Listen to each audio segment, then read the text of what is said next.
This recipe right here is my Moby Dick. It's my white whale. I've been chasing this for so long now. It's taken me about 10 years of eating and testing different queso recipes to finally get it right. The recipe itself is a copycat version of Torchy's queso, and whether you already know what Torchy's queso is or you don't, what you need to know is that it's probably the best queso you can have. If you don't have one nearby or you've never had the honor of trying it, I've cracked the code on mastering it at home. I'm gonna teach you the cheese needed to achieve the perfect glossy texture and the right seasoning to nail a pepper-forward queso. All that's well and good, but the biggest hurdle I had to cross, and the main reason this took so long to get right, is the main liquid ingredient is not at all what you'd expect. Once you know that, you'll see what makes this so special. For some history, I've been trying to replicate and nail this queso for years now, for so long. The two things I've always had a hard time getting right though are sort of like the heat and tang that you get from the queso itself. Torchy's queso has like a really distinct spice level and sort of like tanginess, and the texture of the cheese. There's also something going on there that I never really could get right. The reason I struggled is because I assumed, like a lot of queso recipes, that it was basically a combination of American cheese,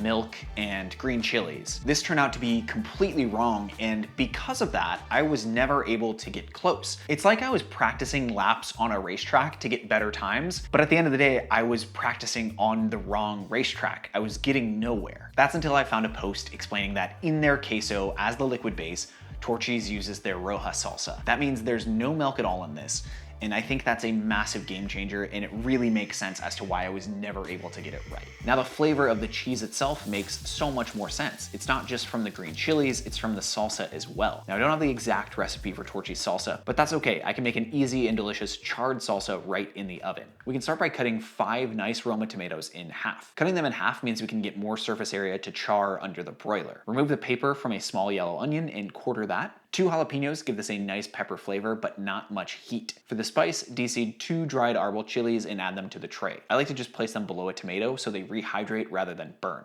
Lastly, add 2 crushed cloves of garlic and place this whole thing under the broiler. This needs enough time to char the tomato skins and onions, probably like 5 or so minutes depending on your broiler. They should look like this once they're done, overall nice and dark, without being like too burnt. Some of the charred flavor is necessary, but too much can taste super bitter. Add that to a food processor with a huge pinch of salt and a splash of white vinegar. Pulse that until the tomatoes are broken down and it has an overall salsa texture. Chunky, but not too chunky is really nice. This is sort of the cheat code to getting so much flavor in the final queso. It's spicy, acidic, and nice and sweet from the tomatoes, and all around just very, very tasty. It's super good on its own as a salsa. Set this aside for now, and we can make the second salsa required for the queso. Yes, there are 2. The real kicker in Torchy's queso is the lines of crazy spicy Diablo sauce that top the cheese dip. You get extra flavor and heat from it, and it's probably my favorite part. The heat in this comes from habaneros, which makes a hot salsa with some sweetness in there as well. 4 of those. They just need to be destemmed and cleaned. We're gonna leave the seeds in for extra heat. For some sweetness, we'll use 2 diced yellow onions, 4 cloves of garlic that can be crushed, and we can head over to the stove to start cooking. Into a sauce pot, add a few tablespoons of cooking oil. There needs to be enough in here to cook the onions, and the oil that's left is gonna emulsify into the salsa to help create a creamy texture.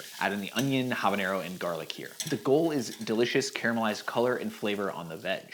After about 10 to 15 minutes, the onions should be nice and browned. At this point, we can add a 15-ounce can of tomato sauce and 1 tablespoon of white wine vinegar. The goal here is a little bit of reduction, but not too much. We want a thick salsa, but thin enough to be pourable. Once it's simmering, turn the heat to low and let that cook for around 15 minutes. After the 15 minutes are up, the sauce should be thickened to about this point. Turn off the heat and let it cool before placing it into a blender. Let this rip and you'll have the most delicious, spicy Diablo salsa you've ever tasted. Just be sure to cover the top of your blender with a towel so you don't pepper spray yourself. I've done that before and it's not super fun. Set this aside to chill before placing it in the fridge. This keeps for a pretty long time as long as it's sealed. I went ahead and bottled it because it's more fun that way, but I don't have a funnel, so I struggled to get it into the bottle. A ton of it ended up on the table. Just, keep an eye out for that. Torchy's is an Austin original that's sort of grown to be a chain all throughout Texas, and I think there are some in Colorado.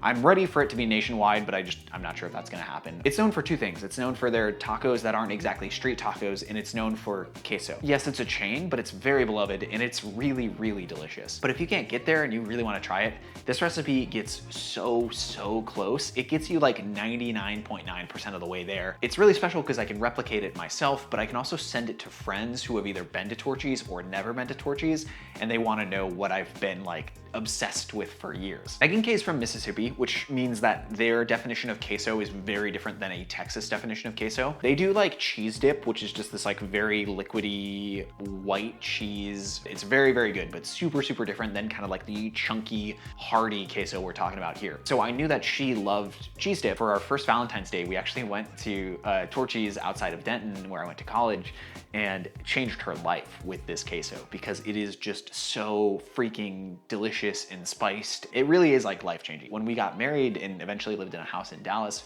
we lived like 2 minutes down the road from a Torchy's essentially. And so that was like a once a week haunt for us. We would go all the time. We now live in Seattle, a city that has a couple of queso options, but none are quite the same as Texas queso, even remotely. We had to really sort of take our time to get this recipe right because it's something that we just can't get at all anymore. And it was such a staple in our lives that it was so sad that it was gone. If you're a Texas transplant that just doesn't live there anymore, I really hope this recipe helps fill a void that's been in your life. Because if you're anything like us, you haven't been able to get queso this good outside of Texas. With our salsas taken care of and chillin', we can get to the queso making process. Luckily, this is honestly the easy part. Take 4 to 5 washed Anaheim chilies and broil them until the skin is deeply charred. The skin's kind of tough, so it needs to be removed, and charring them makes the skin super easy to take off. It also brings a lot of smoky flavor. If we want to get the correct green chili flavor, this process is really important. You've got to use fresh Anaheims that you roast yourself. I tried this for years with canned green chilies, and they just end up being too acidic in the final queso. Once they look something like this, they can be placed in a bowl and covered to steam. The steam's going to soften the interior of the peppers, and after about 5 minutes of steaming, the peppers are ready. Cut the tops off and then just use a knife or your hands to take off the skins and remove any seeds. From there, just run your knife through these to get a really, really fine dice. Every time I make this, my wife points out that the peppers need to be smaller,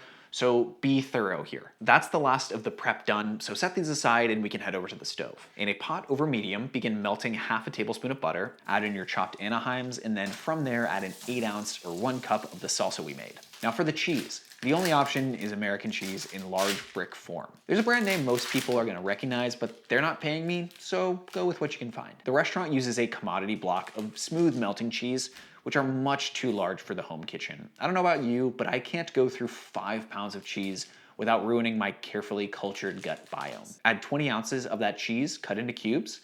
That's about 2.5 cups of it. As a quick warning, this is gonna look a little rough before it starts to come together. The cheese melting is gonna start off pretty slow, which is gonna look a little bit like baby food. But don't worry about it, as more of the cheese melts, the queso is really gonna come together. Everything we've added so far has salt, so I really only add a small pinch just to make sure everything tastes good. A few minutes of stirring over medium and the queso should be perfectly melted and emulsified. Gotta give this a chip test to make sure that the texture is correct. It usually needs a little bit of heavy cream just to thin it slightly. You know, you could totally just eat this straight out of the pot and dive in. I like to serve this though in a hot cast iron so it stays melty, and then add a small scoop of guacamole. That's what they do in the restaurant. I just made this by taking an avocado and mashing it with salt and a little bit of that salsa that we made.